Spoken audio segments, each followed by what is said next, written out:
Grit is one of my favorite words. And this book, Grit, by Angela Duckworth, is also one of my favorite books. I read this book years ago, and I wanted to talk about today just the concept of grit because it's not what we often think it is.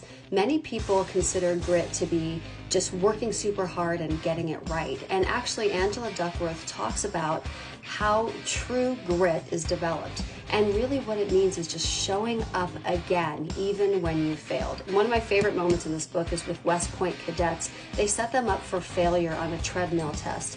And what these cadets think is that the treadmill test is actually what they were supposed to pass, and if they failed it, they were no longer able to move forward. But the real test was who showed up the next day. And that's grit, and that's what they were trying to test, to see who would come back and try again. So the concept of grit has everything to do with what are you willing to do to get to the next step. And if you don't have what it takes, what effort do you need to put in to grow, develop, get stronger, whatever that may be.